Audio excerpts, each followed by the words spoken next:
Welcome back to the channel. We are finally getting back to work after a long holiday season, after recovery from my incident with my heart. Trying to get back to work. I'm going to be getting back to work soon on the Cobra, blowing it apart, getting the body off of it, getting it ready to go. Also going to be doing a 32, but today I have something else on mind.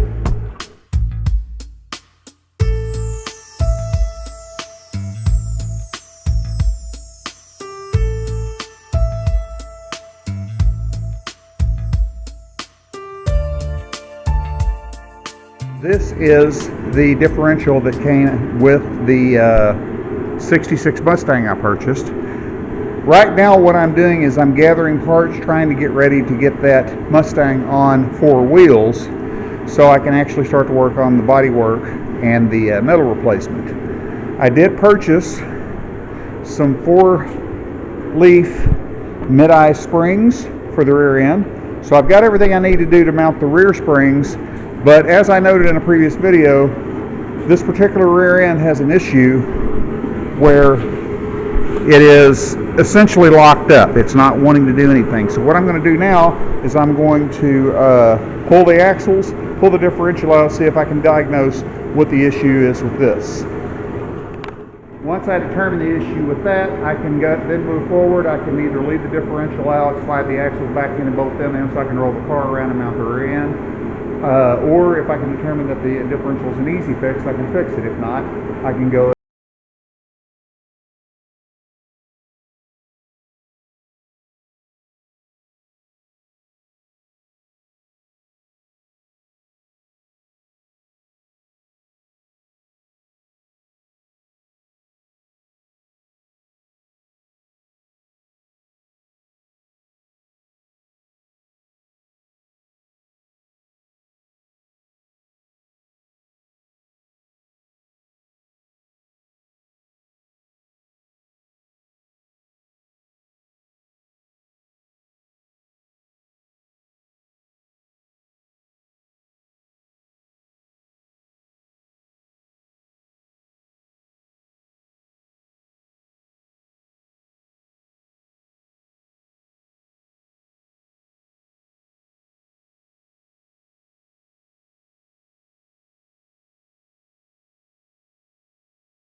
Well, this was an epic failure, but at least it actually allows me to make a decision. This bearing is seized so tight. You saw I tried heat, hammering, everything I can think of to get this out with the tools that I have. It's not budging. I managed to get a peek to the differential. It is completely rusted up. Water got into it, as you can tell by what's on the floor. And if you look at that axle over there, it is very rusted. So basically, even if I were able to get this bearing out, which with more persistence I could, I'm going to have to buy new axles, a new diff, and bearings and brakes in the whole 9 yards. The only thing that's salvageable out of this is the actual housing. I have priced housings and used differentials for these cars. Honestly, the least expensive way to go is simply going to be take this, junk it, or use it in the future, put it on the shelf and use it in the future. But essentially this is not salvageable to the point of making it cost effective. So what am I going to do? That is a very simple equation. I'm simply going to be going to some swap meets very soon. I have seen differentials of this type out of Mustangs that are the correct width, $350, $450, $550 for a used diff. I think I'm going to see if I can get a differential out of another car that I don't have to replace everything in, because by the time you look at a differential, which is $750 minimal for a rebuilt diff, a new set of axles, which is several $100, brakes and everything like that, I would be money ahead just replacing this with another one. Of course, that comes into putting the equation that my friend Pete at Pete's Snakebite Kit brought up. At that point, I might want to look into a 9-inch. From what I have seen, if I have to go with a new rear end, the 9-inches aren't really much more expensive than the 8-inches, simply due to the fact that the 9-inches are much more available. So I may try to score a rear end of any type as long as it's the right width. I'm going to be shopping and see what I can do out there. Now, what is coming up next?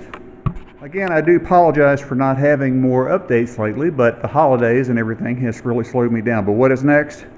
This Cobra is about to be blown back apart, back down to its area where it's just down to the go-kart status again, so I can start body working and everything. I'm going to body work it on my body buck. I can also have easier access to the engine because I've still got that exhaust leak created from the issue that I had with the plugs. So I'm going to fix that once that's done, get it up and running again, and then start the body work in earnest.